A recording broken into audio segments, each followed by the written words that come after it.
Very good reading. Thank you. I love the emotion and yeah, just great performance. Thank you. So we had a couple of comments while you were giving your reading. J.D. Deluzio says there has been some academic controversy over the use of the term magic realism. How do you respond to that, if at all? Um, I am aware of the controversy over magic realism, um, and I probably would class the book myself as fabulism, but that's, a decision I have to make as well with my publisher. So, And he went on to say, I am uncertain if there has ever been a controversy over macrame owls, but thoughts on that would also be welcome. cottages have to have a macrame owl. It's the law. I don't make the rules. I just let people know what the rules are. And one of the rules is you have to have a macrame owl in your cottage, otherwise it's not officially a cottage. That's just it. That's just how it goes. And DHO87 says macrame owl here. Leanne using Doe's Twitch just power walked back to the hotel, so very much identify with Malory's yearning for a hot dog, more condiment than bun, and a place to rest my feet. I had a feeling that that section would resonate with people given this week's heat wave. Yes, and SP Lamps, or Splamps, if it is such, uh, said at that point in the reading, true climax and denouement right there. And it was. I loved your performance of that. That was great. Thank you. JD Deluzio says, I have been in cottages that lacked macrame owls. Should I report the owners? You should. There is a hotline that you can call to report the owners, and the authorities will be in touch with them shortly. And obviously, Government of Canada will provide the recommended macrame owl. Yes, there is a whole set of guidelines for what qualifies as a macrame owl, whether or not macrame plant pot holders count, those sort of things. So you can find that online in both English and French. Of course. So, tell us a little bit more about where some of the more defining plot points came from, such as you mentioned the Russian mobsters earlier, as well as the raccoons, honest Eds. Like, where did those ideas come from? Uh, I mean, the honest answer that's probably less flattering is the panic that comes with NaNoWriMo, because you have to do 1,700 words a day. A lot of it was just sort of me trying to work backwards from incidents in the Odyssey that don't really work in modern life anymore, and trying to figure out how I could do something that had the same flavor without being too like breaking the fourth wall too much, making it too obviously fantasy. Like I didn't want to have a cyclops in it because we don't have those that I'm aware of. So I envisioned, and obviously Malory isn't going to be stealing sheep, but she's what is sort of the equivalent, and so I just sort of like, what's the underlying theme of that scene with the Cyclops, and it's Odysseus helping to himself to something that is not his, and then lying about it, and then assaulting the person who called him on it, and then running away. Which is not usually how most academics read the Odyssey, but that's kind of what it seemed like to me. And so out of that, trying to puzzle that out, that's how I came up with the scene where she sneaks into the TTC without paying again. And the Cyclops became the sort of extremely overbearing and squinty fare collector. And so that, a lot of it was just, how can I make this fit and seem somewhat plausible? And then the rest was like, yeah, sheer NaNoWriMo panic. Well, it all ended up coming together very well. So we've got a couple of questions in the chat. What location that no longer exists did you enjoy writing about the most, and why? Definitely Honest Ed's. I miss Honest Ed's. Um, Honest Ed's is, for people who don't know, a department store kind of that existed for about 40 or 50 years. And it was extremely discounted. And a lot of the stuff I feel probably fell off the back of a truck somewhere. You never know. And it was covered head to toe in old Mirvish theater posters because the owner, Ed Mirvish, also owned a bunch of theaters. And so he would collect all of these old theater posters and plaster them all over the walls. There was like a half floor that you went down, like there was the main floor, and then you went down 3 steps, and there was another floor that had sometimes electronics, sometimes had gardening. You never know.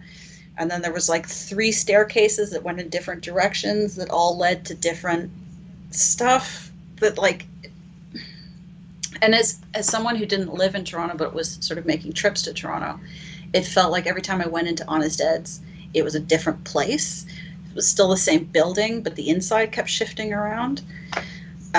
This was long before Harry Potter, but kind of that idea of the shifting staircases in Hogwarts, and I could never remember which way, anything, if I was going in there because I wanted cheap clothing, it was like, where is the women?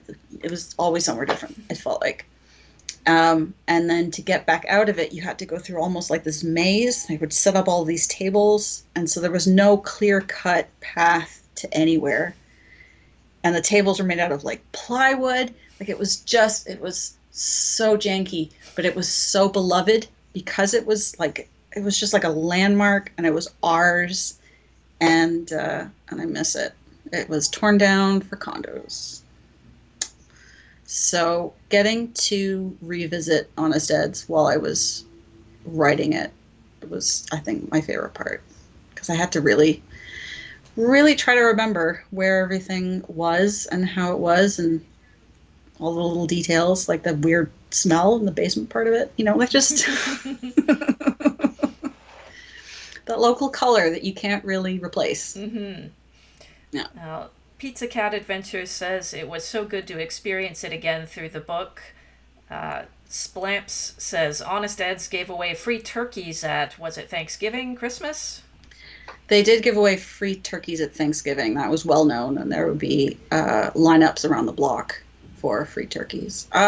Honest Ed did a lot of free giveaway things, if I can recall correctly. The turkeys were definitely the most famous of them, but he was often doing stuff for the community, and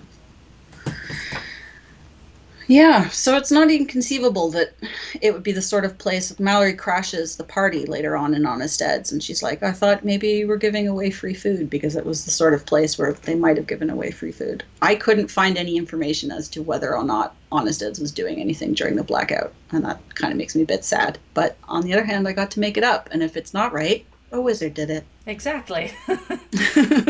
So I guess that's probably the answer to a follow-up question. What location that no longer exists do you wish were still around? Definitely Honest Ed's. I wish the inside, it was not a great store. I mean, it was a great store. It wasn't a great store. And so I understand why, the neighborhood had moved on, and things need to get replaced and so on and so forth, such as life. But I wish that it had been incorporated more into what was replacing it, like if they kept the storefront or something like that. There was talk about keeping the big sign, but apparently to retrofit it with LEDs would have cost like half the developer's budget or something like that, because it was in such terrible shape by the end of it. So it had to all go. When it was closing, they had a giveaway of all of the terrible signs inside Honest Ed's that were hand lettered. And I and a couple of friends waited in line for, I think, 8 hours, and managed to get 3 free signs, which are still in my kitchen. Nice. So, yeah. So a follow-up question was, which locations are not missed, if any? Scarborough Town Center? No, Scarborough Town Center's fine. It's fine. Which locations are not missed? I don't miss North York particularly. It's still there. I just never go there. Which locations are there and not missed? Or I not around don't. anymore and not missed. Yeah, I'm not sure actually. I'll have to. I'll come back to that one. I'll have to think about it in the back of my mind. Sure, there's a few more comments regarding the Honest Eds. It was so good to experience it again through the book, says Pizza Cat Adventures. Oh yes, JD Deluzio gave you an idea for a sequel. The condos and IKEA could feature in a sequel where you overlay the Inferno onto Toronto. The layers of IKEA being the layers of the Inferno. Yeah, yes. That could work. Yeah, ideas. Yeah. Yeah. And DHO87 says, lockdown life meant reading Blackout Odyssey felt very nostalgic, not just because the blackout happened almost 20 years ago, but because I haven't seen so much of the city in so long. Natalia Puravida says, I love that you were inspired by a memorable event in Toronto history while writing this novel. Will you be basing any of your future novels on other memorable events, and if so, which ones? Oh, I mean, I don't know. I always put my own life as much as I can into novels, whether it's just small experiences, not necessarily large ones. So I'm definitely not ruling it out, but I don't know that I have any specific incidents that I want to base around a novel. And just before we started the stream, you were telling me about some of the events, or at least some of the small parts of Blackout Odyssey, which were based directly off events from your own life or experiences from your own life during the blackout, such as, would you like to share that again? Sure. The bit where Malory comes out of Lee's palace and sees the moon through some trees and thinks it's a street lamp coming on, that actually happened. During the blackout, I was staying at my friend Jane's house, and we spent the day walking up Yonge Street in blasting summer heat with no shade whatsoever, so that is very memorable. And then we got home and she taught me how to make dumplings, and then we went to cook the dumplings, and it was after 4 o'clock and there was no power in the house, and we thought, well, we'll just wait. And then power still didn't go on, so we cooked the dumplings on a propane barbecue and then went and wandered the neighborhood, and we ended up in Mel Square, which is where Malory ultimately ends up. And it was exactly like it was in the book. There were people with families on blankets. There was some guy playing a guitar. There were kids playing in the fountain. A lot of people had brought like little wind-up or battery radios, and so we were sort of listening to stations that were sort of outside the blackout zone. And it was an extremely surreal experience because it felt like for one evening the rules had all been suspended, not in a bad way, not in an anarchy kind of way, but just it was so out of the ordinary that it didn't feel real almost. And like thinking back to it, it doesn't feel real in my memories either, because it was just so people were talking with their neighbors, they were talking with strangers. Jane and I traded dumplings over the fence to the neighbors next door who were also using the barbecue, so we traded food over each other, like stuff that you would never do ordinarily.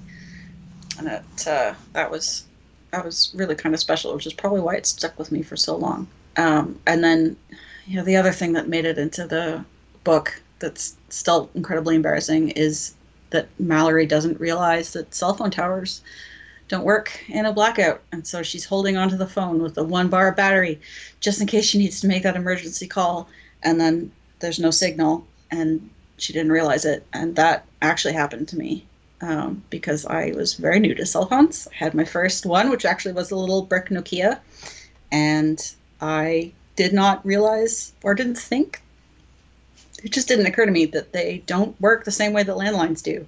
And so I had saved the cell phone to call my parents after the landline handset that Jane had. The battery died.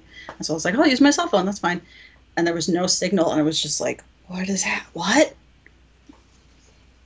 Like, it was just completely baffling to me. And so at least my excuse was that I was 21 or 22 when that happened. And Malory is supposed to be in her 30s. So she has slightly less excuse. But it's 100%. I had a couple of my beta readers who were like, that would never happen. You have to change that. It's completely unbelievable. And I'm like, it did happen. Well, and you made it a point in the early part of the novel to mention that Malory was also new to owning a cell phone. And it was, in fact, a new phone to her. You know, it wasn't just that, you know, she wasn't familiar with cell phones. You know, it sounded like she had just gotten this phone pretty much.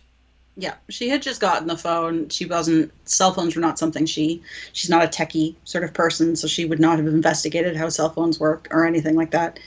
I think just cell phones have been such part of our culture for so long that it's hard to remember sometimes that there was a time before cell phones with landlines that would work in a blackout, which sounds made up when I say it out loud like that, but no, that's actually the case. Mm-hmm.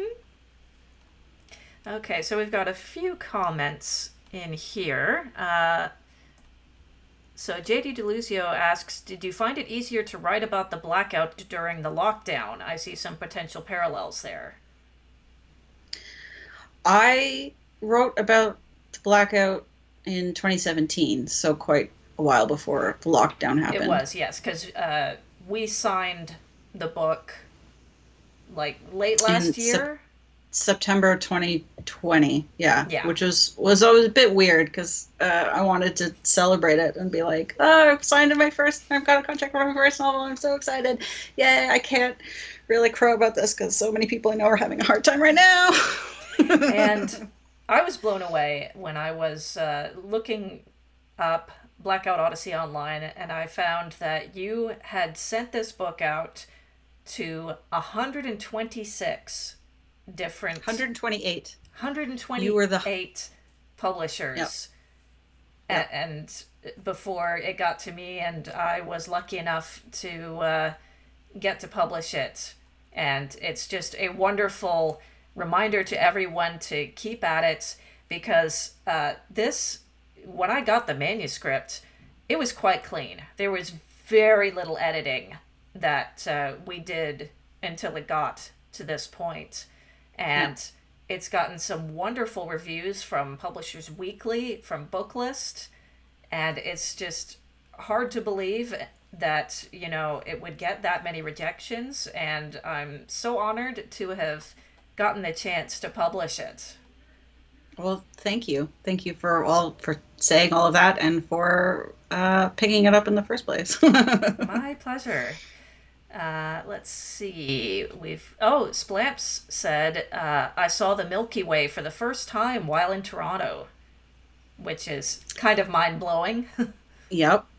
There was, I mean, I grew up in the country, so seeing the night sky wasn't quite as surprising for me, but for Jane, who'd lived in the country in the city her entire life, she was blown away by the number of stars. Like, just, it didn't look real. Nothing about it felt real.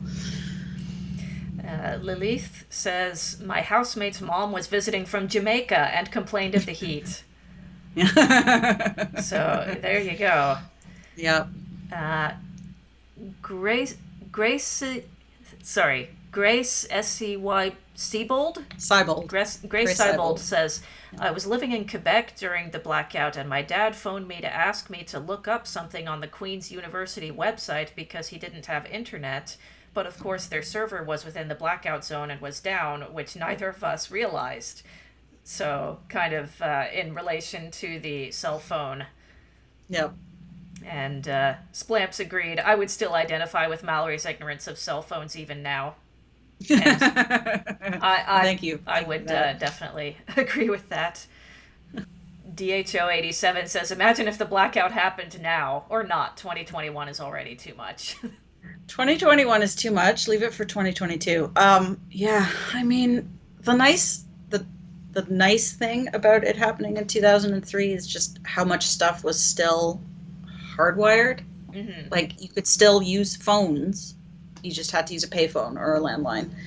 And so much stuff is digital now Mm-hmm. that yeah, I don't know. I doubt. I mean, that's a good idea for a novel, but that's certainly not a lighthearted one. I think it would be a little bit more into dark science fiction. And yeah, I don't know that I'm the one to write that. True. Uh, Aaron, Pizza Cat Adventures, asks, if you were making a movie of Blackout Odyssey, who would you cast as Malory? Ooh, that's a good question.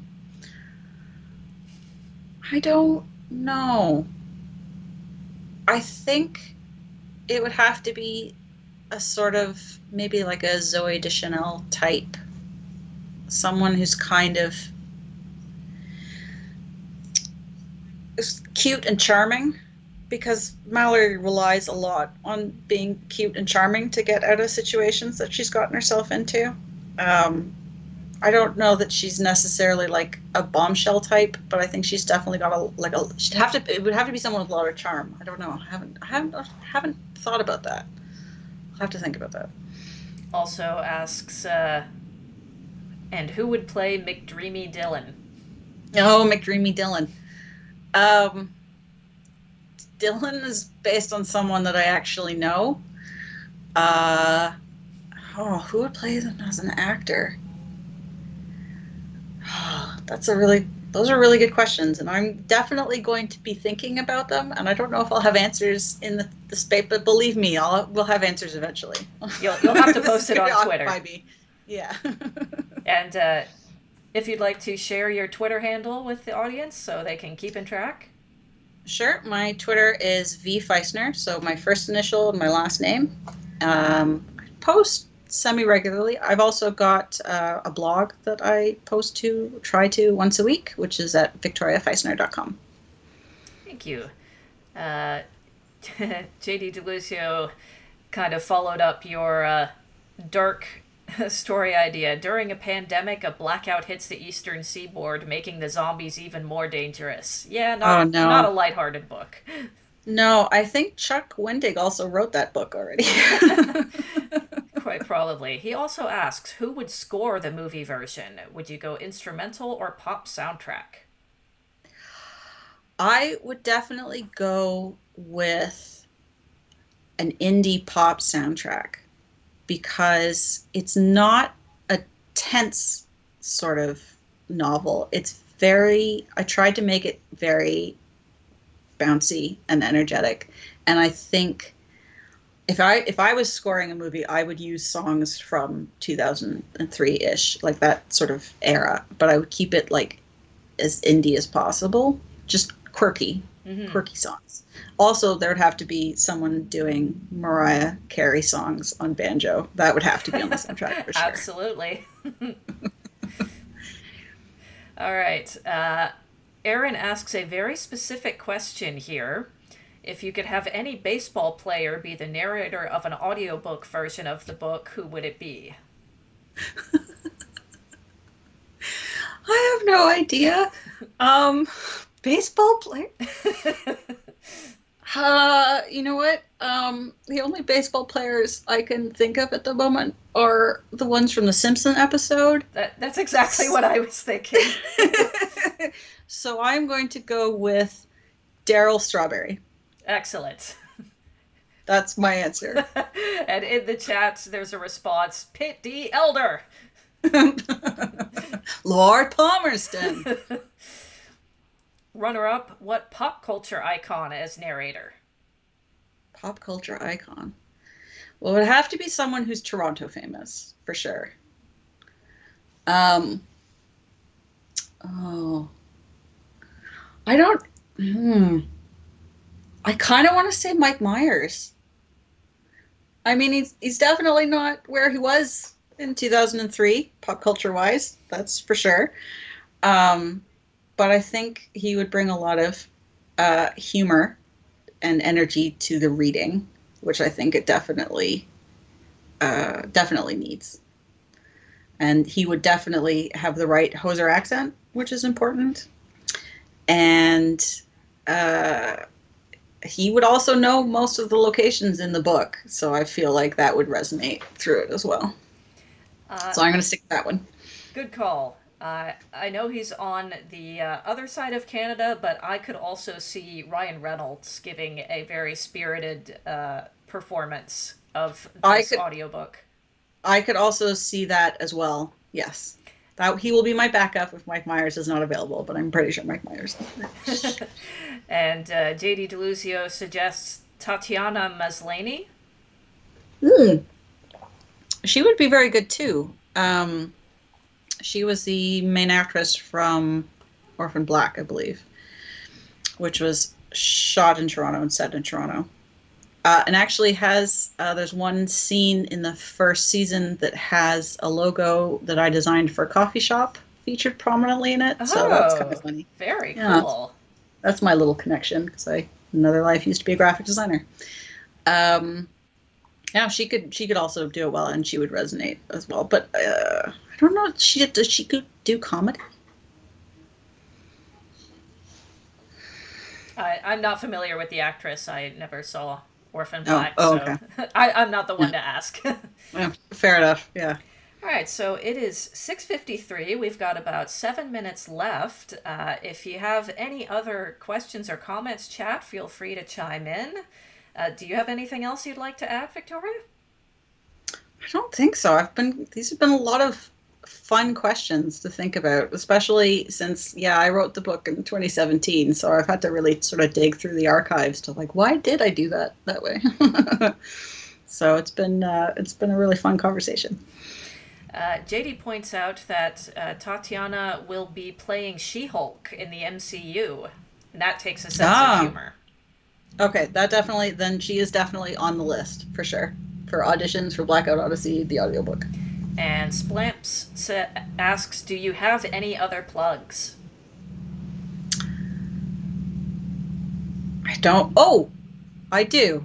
Uh, I thank you, Slamps, for reminding me. I run a hobby micropress that does anthologies, sci-fi fiction, like fantasy, sci-fi anthologies, and we have one out now that will also be coming out in paperback. It's called A Quiet Afternoon 2, and it is an anthology of low-stakes science fiction from authors all over the world. And so uh, just quiet, gentle stories for a peaceful break from a stressful world. And you can find that on my website. I love the sound of that. I did buy an e-copy of the first Quiet Afternoon, and I still need to read it because I love the idea of it.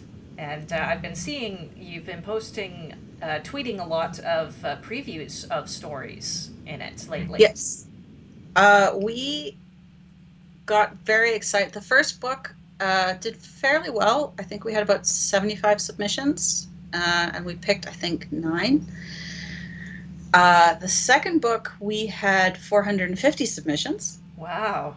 Yeah. And out of that, we picked 27. So it's twice as long with 3 times as many stories. And it's really, it's so much better than the first one, I think, because we've got such a wide breadth before or we had, it's so much wider in scope. And there's some really, really sweet stories in it. And like I said, we've got authors from, I've got one from Zimbabwe, a couple from India, a couple from the UK, one from Singapore, like just all over, and quite a few Canadians. And it's very queer friendly as well. So it's a lovely, comfortable book. Excellent. So yeah, be sure to check out Grace Siebold in the chat has given the link for the anthology, and Blackout Odyssey is now available in your favorite, or to order into your favorite bookstore, as well as directly on, where's my finger, brain-lag.com. And yeah, it's been a great great launch. Thanks for chatting with us. Thank you very much. And thank you for everyone who sent in their blackout stories. I really enjoyed hearing them. Yes.